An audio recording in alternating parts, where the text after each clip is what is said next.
My family helped my ex take my son away from me. Now they want me back.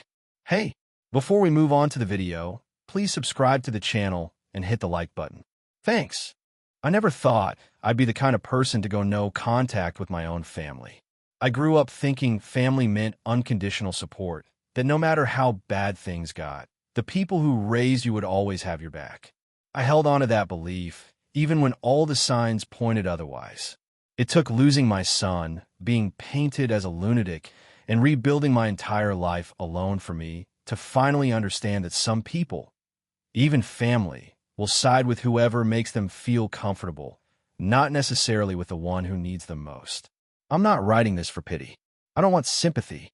I just need to get this story out of my system because for a long time, it felt like no one believed me.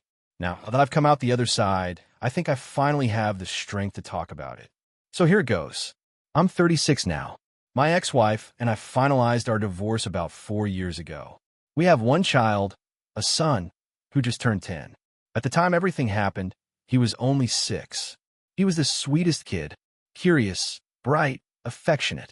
He used to follow me around the house with his little notebook, pretending he was taking notes like I did for work. His name is Liam. He's my entire world. My ex-wife, Anna, and I were together for almost 7 years. From the outside, we looked like a solid, functional couple. I worked in IT from home. Anna was in marketing, always traveling for work, always talking about new projects and promotions. She was magnetic.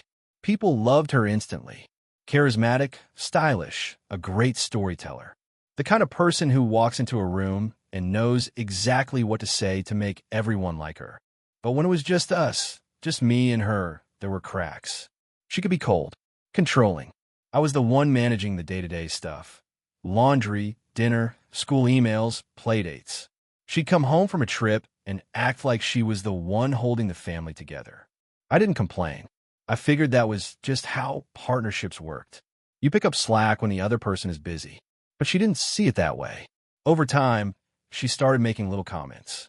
You're always so tense. You take everything too personally. Are you okay? You seem kind of off lately. They weren't accusations, not exactly. Just seeds, subtle, well-timed digs that made me start to doubt myself. Still, I stayed. For Liam, when things got really bad, fights turning into long silences, cold shoulders, and then sudden affection when she wanted something, I told myself every relationship had rough patches. I even suggested therapy once. She laughed and said I should go alone if I needed it so badly. So I dropped it. What finally broke us was a trip she took to Chicago. I found out later she wasn't there for work. She was with someone else. I never got all the details, and at this point, I don't care to. What matters is, I confronted her when I found texts on our shared iPad. She didn't even try to deny it. Just told me we'd grown apart, and that maybe separating would be best for all of us, including Liam. At first, I agreed.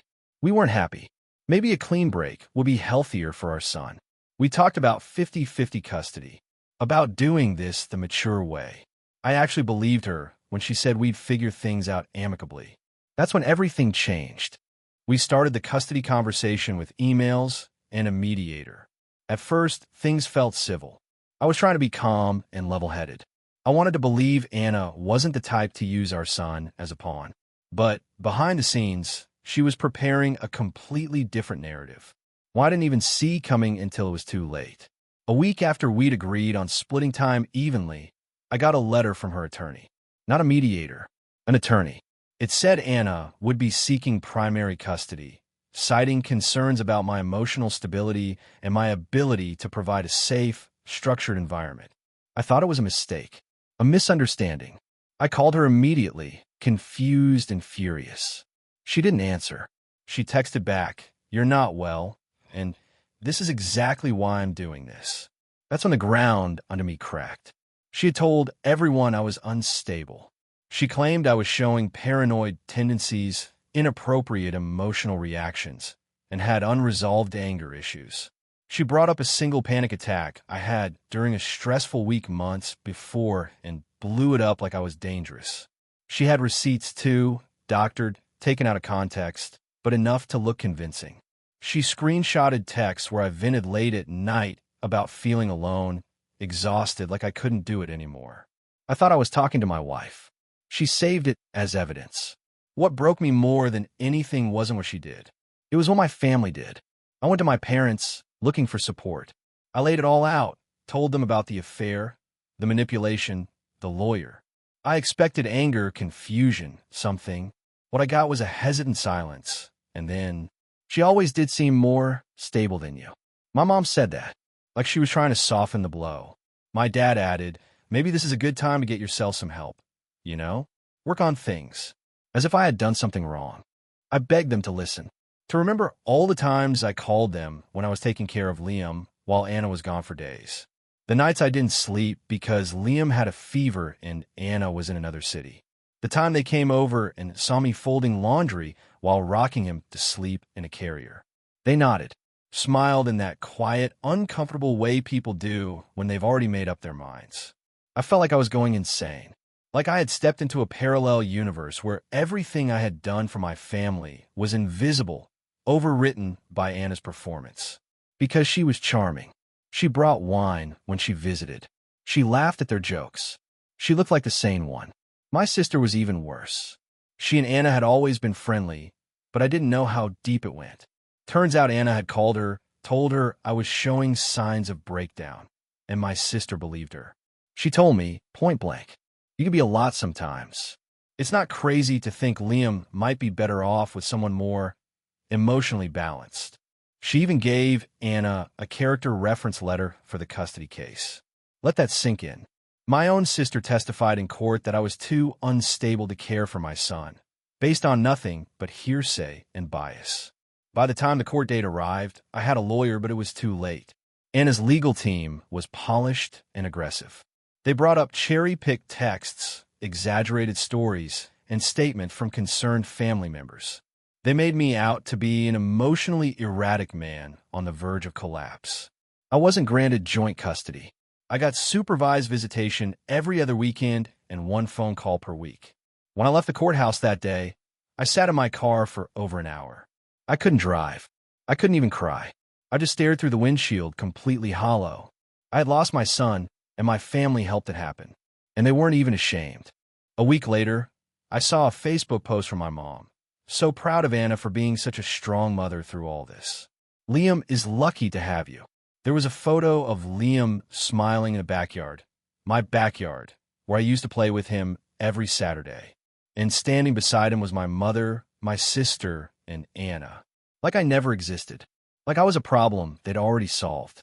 For the first time in my life, I understood what it meant to feel invisible. Not metaphorically, actually invisible. Like I'd been quietly erased from my own life. Everyone moved on like I was never there. I didn't get updates about Liam. No one called to check in. My family acted like I had become a footnote. The worst part? I didn't have the energy to fight it. Not then. After the court ruling, I spiraled. I barely left my apartment. I started missing work. I couldn't focus. My apartment got disgusting. Dishes stacked up, mail piled unopened. I lived off cereal and boxed pasta. On the nights I didn't cry myself to sleep, I sat in bed staring at the wall for hours. I didn't tell anyone how bad it got. What was the point?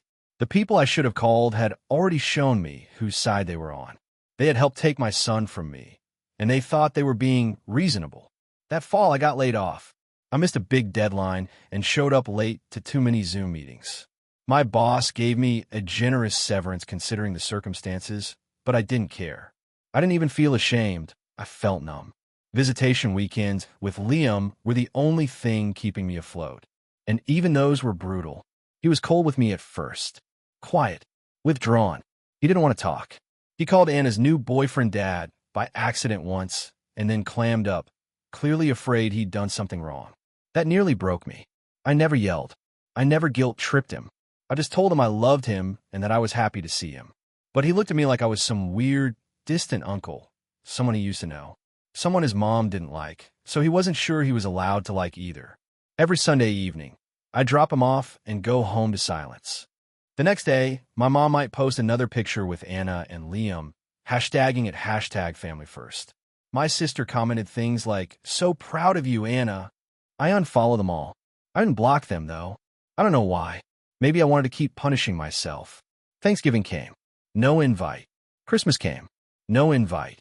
They had a full tree, gifts, matching sweaters, and Liam standing between my mom and Anna like he'd been adopted by a new version of my family. I spent Christmas Eve alone, eating takeout in front of a muted TV, wondering if my son had asked about me, wondering if he'd been told I didn't want to be there. There was one moment that winter that scared me, really scared me. I was driving home after a visitation and saw Liam wave at me from Anna's porch. He looked happy, genuinely happy. And for a second, I had this awful split-second thought. Maybe he really is better off without me. I pulled over and just sobbed into the steering wheel. That night, I made myself a promise. If I couldn't have Liam back right away, I would at least get me back. Because if I didn't, I was going to disappear completely. I didn't have some dramatic turning point.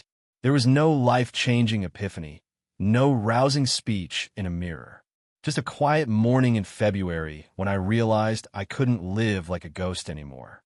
I was either going to keep slowly disappearing or I was going to fight my way back. I chose to fight. The first step was small. I showered. I did my laundry. I cleared off the dishes that had been molding in the sink for longer than I cared to admit. The second step was harder. I applied for jobs. My resume was a mess, but I updated it. I was honest about the employment gap, said I'd taken time off for personal and family issues. I got a few interviews, and after a month, I landed a remote IT support job with decent pay and full benefits. It wasn't glamorous, but it was mine. I started therapy next. Not because I thought I was broken, but because I wanted tools. Tools to survive, to process, to stay sane while everyone else had labeled me otherwise. My therapist, James, didn't treat me like a project. He listened. He helped me sort through the chaos. He helped me see that grieving someone who's still alive, someone who's been taken from you, is a kind of mourning no one prepares you for. I started journaling.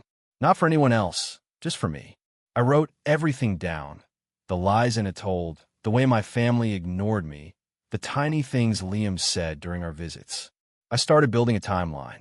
A record. I didn't know it then, but I was laying the groundwork for my comeback.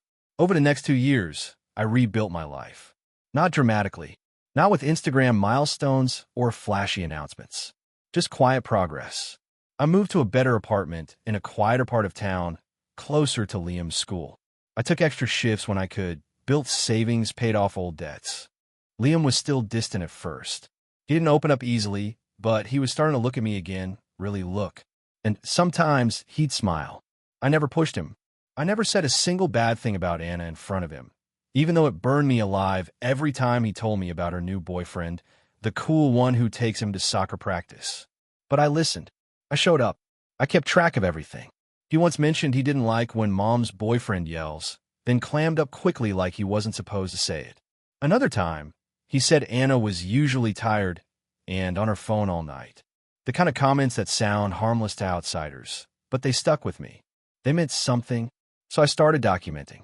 Dates, times, quotes. I kept a folder. Voice recordings of our conversations when legal. Screenshots of missed visitations, ignored emails, rescheduled weekends. Everything. I didn't tell anyone. I didn't make threats. I just kept working and building and waiting. Anna had full custody, but she was careless. She missed drop-offs. She moved apartments twice without notifying the court. She brought Liam late to school more than 20 times in one semester. And then, last spring, I got the call that cracked the door wide open. It was Liam's school counselor. She said Liam had mentioned feeling stressed at home, and that he'd asked if he could stay with Dad more, because it's quieter there. I kept it together on the phone. But after I hung up, I felt something I hadn't felt in years. I felt hope. When the school counselor called me, I didn't jump into action right away. I'd learned my lesson about being too reactive. That's how they painted me the first time. Unstable, emotional, too intense. So I waited. I'd gather more. Over the next few months, I became meticulous. Every missed drop-off went in the log. Every time Liam mentioned being left alone with Anna's boyfriend while she ran errands got written down. Every late-night call that Liam didn't answer. Every vague excuse from Anna about why our weekends had to be rescheduled last minute. I kept a record of it all, not just to win a case, but because I was finally starting to feel sane again. I had the truth, and this time, I wasn't letting anyone twist it. My therapist helped me write a statement. Clear, calm, factual. Not angry. Not bitter. Just honest. Then I found a new lawyer. Not the budget guy I hired last time. This one was sharp, precise, and had handled multiple high-conflict custody reversals. I handed him everything. The timeline, the logs, the school concerns, even a Facebook post from my mother and sister, still posing with my son like I didn't exist. He looked at it all and said, "We have a real case here." That was the first night I slept through till morning in over 3 years.